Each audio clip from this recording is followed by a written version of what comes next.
कल हमने देखा था गैमेटोजेनेसिस। तो जो गैमेटोजेनेसिस होता है उसमें दो होते हैं, स्पर्मेटोजोन एंड ओव्यूम। तो स्पर्मेटोजोन जो होता है उसके मैचुरेशन की जो प्रोसेस होती है उसको बोलते हैं स्पर्मेटोजेनेसिस, और ओव्यूम की जो होती है उसको बोलते हैं oogenesis। ओके, तो आज हम देखेंगे स्पर्मेटोजेनेसिस। स्पर्मेटोजेनेसिस क्या होता है?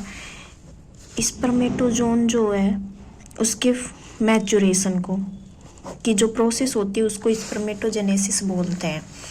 ओके, तो ये कहाँ पर होता है? जो टेस्टिस होते हैं ना, उसकी सेमनीफेरस ट्यूब्यूल्स होती है, फेरस ट्यूब्यूल्स। ओके, जो सेमनीफेरस ट्यूब्यूल्स होती हैं उसके दो पार्ट होते हैं, दो कंपार्टमेंट होते हैं। एक तो जो होता है वो बेसल कंपार्टमेंट होता है। ओके, ये बेसल कंपार्टमेंट है, और दूसरा होता है एडल्यूमिनल कंपार्टमेंट। ओके, तो जो एडल्यूमिनल कंपार्टमेंट होता है उसमें ये आती है पूरी ल्यूमेन। ओके, तो जो बेसल पार्ट होता है, बेसल पार्ट जो होता है उसमें क्या क्या प्रेजेंट होगी? Spermatogonia and spermatocyte first one, और प्राइमरी स्पर्मेटोसाइट प्रेजेंट होंगी। ओके, और जो एडल्यूमिनल पार्ट होता है ना उसमें स्पर्म होंगे, स्पर्मेटिड होंगे, और सेकेंडरी स्पर्मेटोगोनिया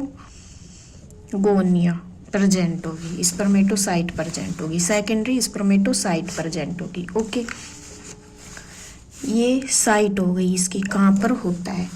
ठीक है, अब हम जो स्पर्मेटोगोनिया होती है ना, स्पर्मेटोगोनिया, उस पर SRY जीन प्रेजेंट होता है। SRY जीन सेक्स रिलेटेड, क्या होता है SRY की full form? Sex related gene, sex related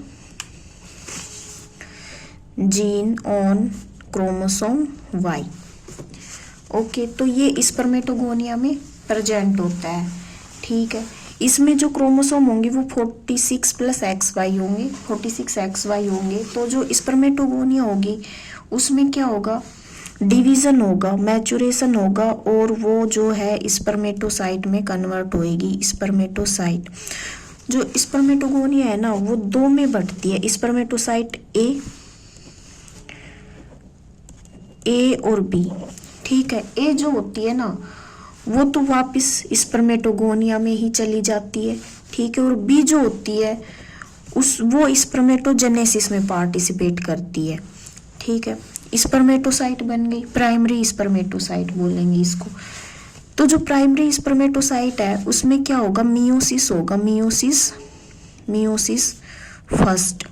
meiosis first क्या होता है? इसमें जो क्रोमोसोम होते हैं ना उनके नंबर हाफ हो जाते हैं, क्रोमोसोम के नंबर हाफ हो जाते हैं। ठीक है, ओके, तो क्रोमोसोम के नंबर हाफ हो गए, 23X 23Y। ओके, अब ये जो है इनको बोलते हैं हम सेकेंडरी स्पर्मेटोसाइट। क्या बोलेंगे? Secondary spermatocyte. अब ये सेकेंडरी जो स्पर्मेटोसाइट है ना, सेकेंडरी स्पर्मेटोसाइट, इसमें होगा मियोसिस सेकेंड। मियोसिस सेकेंड में क्या होता है?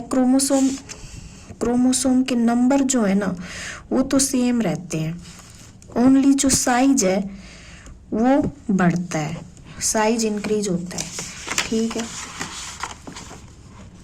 साइज बढ़ता है, और जो सेल के नंबर है ना, सेल नंबर वो बढ़ जाते हैं। क्या क्या? साइज बढ़ता है और सेल का नंबर बढ़ता है। ठीक है, दो चीजें बढ़ती है इसमें। मियोसिस सेकेंड हुआ, नंबर बढ़े, 23X 23X 23Y and 23Y। Okay, अब हम इनको क्या बोलते हैं? हम इन सेल्स को बोलेंगे स्पर्मेटिड। क्या बोलते हैं? स्पर्मेटिड। ठीक है, अब ये जो स्पर्मेटिड से स्पर्म जो है उसके बनने की जो प्रोसेस होती है ना, ये ट्रांसफॉर्मेशन जो होता है वो होता है स्पर्मियोजेनेसिस।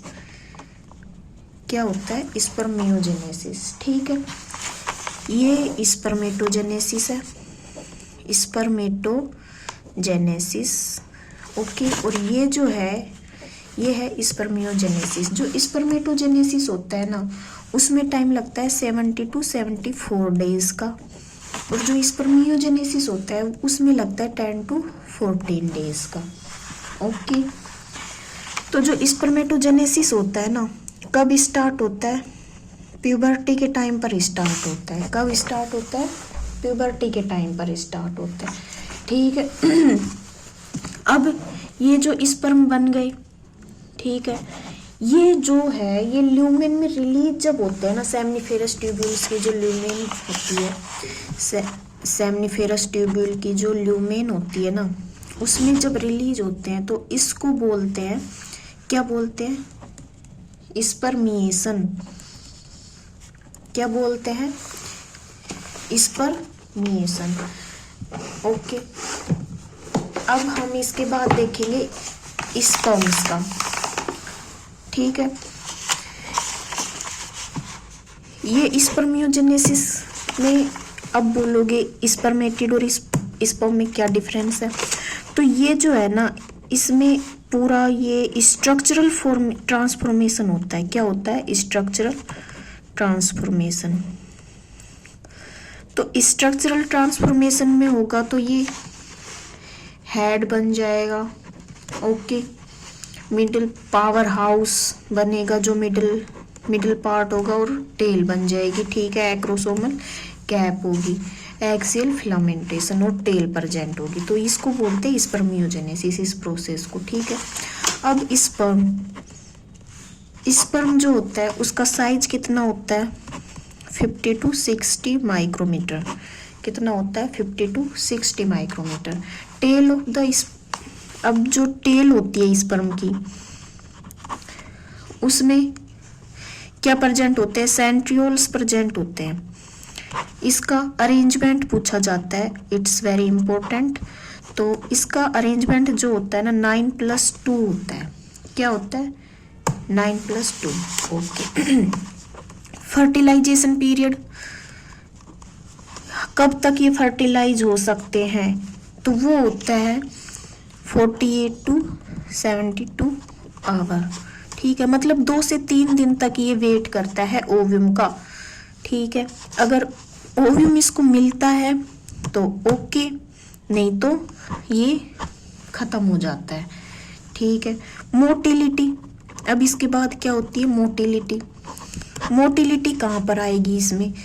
ये होगी डिस्टल एपिडिडाइमिस में। ठीक है, और जो मैच्योरिटी होती है ना वो होती है प्रोक्सिमल में। ठीक है, प्रोक्सिमल एपिडिडाइमस में। ठीक है, अब जैसे ही जो स्पर्म है वो इजैकुलेट हो गया। ठीक है, अब इसको फर्टिलाइजेशन साइट तक पहुंचना है, सन साइट तक पहुंचना है। तो ये जो टाइम है ना वो होता है 30 मिनट्स का। कितना टाइम लेता है? 30 मिनट्स लेता है। ठीक है, एपिडिडाइमल मैचुरेशन पूछा जाता है। ये एपिडिडाइमल मैचुरेशन में कितना टाइम लगता है इसमें? ठीक है, 12 to 14 डे। एपिडिडाइमल मैचुरेशन मतलब होता है मैच्योरिटी एंड मोटिलिटी से। ठीक है, ये आ गई स्पर्म की। तो ये हमारा टॉपिक था आज का, स्पर्मेटोजेनेसिस। अगर पसंद आई हो तो like, share, comment and subscribe करें।